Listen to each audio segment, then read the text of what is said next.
It's Honda Cadet time. The drivers in this championship start from just 8 years of age, and of course there's an influx of very competitive rookies for the 2016 season, but it's the normal suspects at the front. Thompson, Kasperzak, McQueen and Dewey on the first two rows of the grid, with Kaysen Gibson and Archie Brown rounding out the top three. Interesting for the 2016 season, Harry Thompson starting a bit of a trend, it would seem, going into this season, because both Kasperzak and Dewey have decided to do likewise as him, and both do Honda and Iama in 2016. We're on board with Owen Tolley, a rookie driver, on the way to the first corner at Rowrah for his first taste of Honda Cadet in Super 1. I genuinely can't think of a more scary thing to do as an 8-year-old into the first corner of any racetrack at Super 1 level, but they all get through Super 1's first corner cleanly. However, things have got a little bit tricky at McRae's. It's Caden McQueen, started P3, he's been run wide. We're on board with Ollie Marsh, we're looking at Ollie Marsh, still on board with Tolley. And there's a couple of drivers still getting a little bit wide. We've got a couple of drivers out at McRae's. We're on board with Lucas Ellingham as he looks back. This is the chasing pack. McQueen's already starting to make his impressions to try and recover some of that ground he lost. And interestingly, it's Reggie Dewey he's battling with. Sebastian Bloch, contact with the rear of the O-plate. That, of course, the O-plate has got to be Wesley Mason, the number 8. Then Kasperzak, 12 years of age. He's won over 100 trophies in the world of Honda Cadet. He's obviously got to be one of the favourites coming into this season. Archie Brown, currently P4, started P6, working his craft quickly, but it's Thompson from Kasperzak, Gibson, Brown, Ellingham and McQueen, who's already fought his way back into P6 from Dewey and Walker. These two at the front already got a very handy lead, indeed, and we got Casper Stevenson out of the race on lap 1. That looks like his kart down in McRae's hairpin.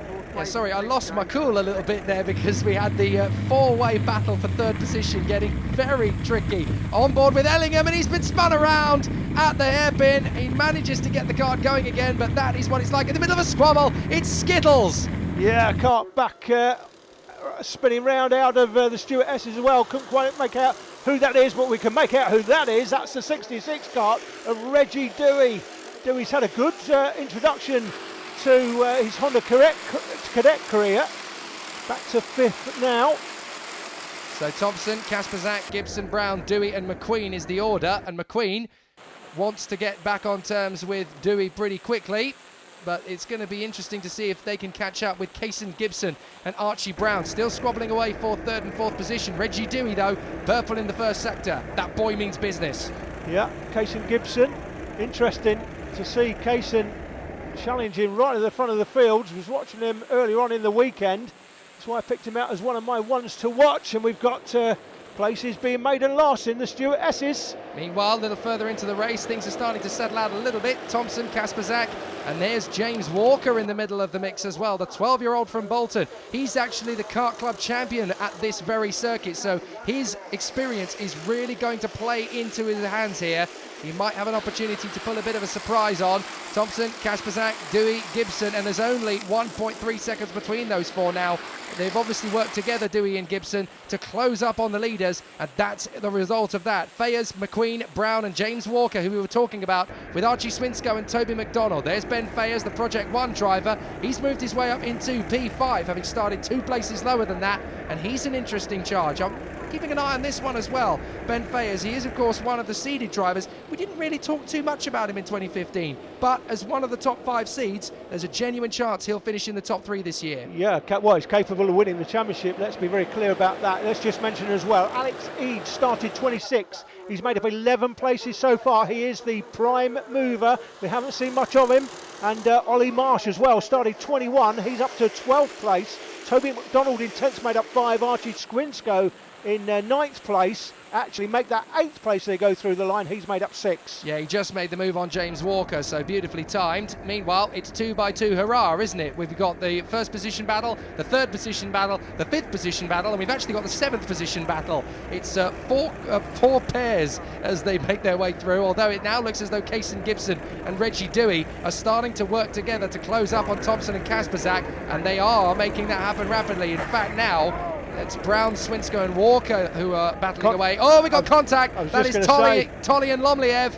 They've come together there at the bottom of Iredale's, and it's definitely not going well for those two.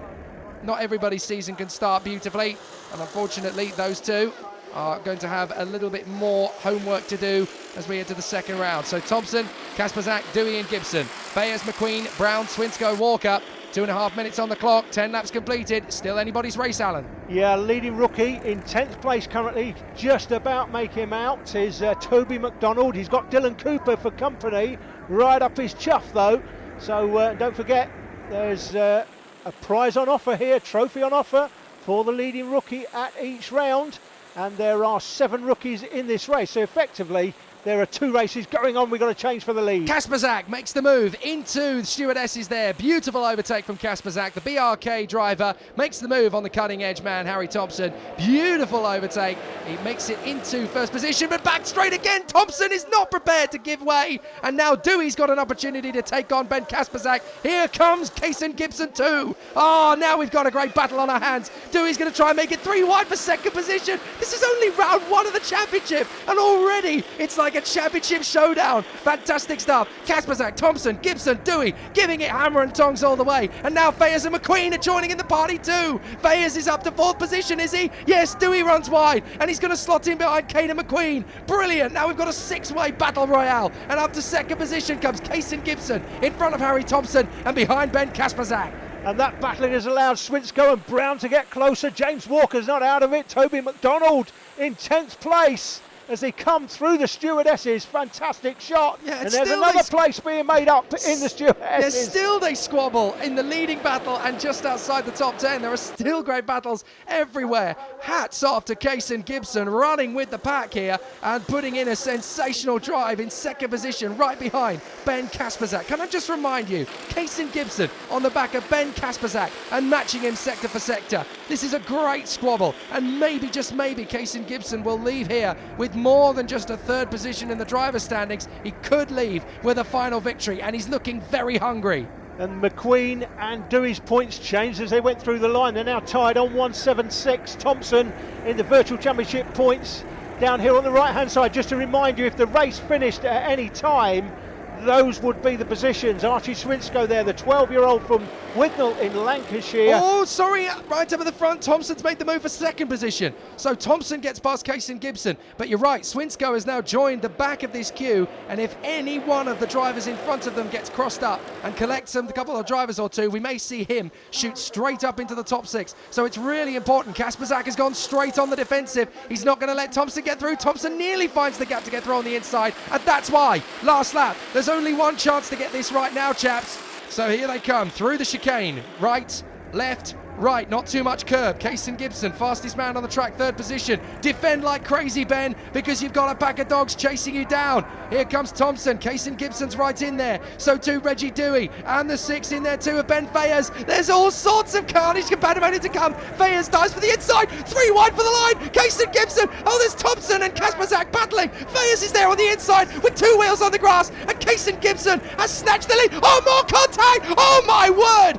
Into the barriers goes Ben Fayers, and in with him comes Reggie Dewey.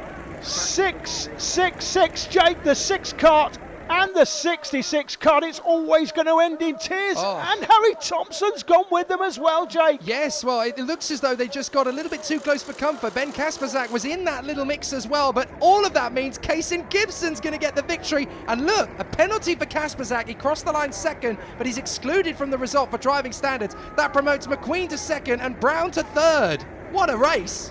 Kason, it was probably the easiest half a lap you had at the end of the race, but all hell had broken loose and you were involved in that incident at the top of the circuit. Talk us through that. Well, I just overtook Kasperzak and Thompson round the outside on the second hairpin. Looked behind me, there was like a little bit of a gap, went in on the inside, defended, and looked behind me on the next corner, and then I had about a 10 kart length gap. Went from there. And I suppose that's probably the best feeling in the world when you know that you're not going to be challenged in the final corners. We've seen lots of last corner, last lap action here with drivers all fighting for that top spot. But for you, it was fairly straightforward. Yeah, it was. Well, dropping out of the ranking then for Ben Kasperzak. That disqualification, not sure exactly why, but it drops him out of the top 5. But look at that, Kaysen Gibson and Harry Thompson, a dead heat. Gibson just in front for winning the televised final. McQueen, Walker and Brown in the top 5 as well. Brilliant action from Rowrah so far, and there's only more after the break.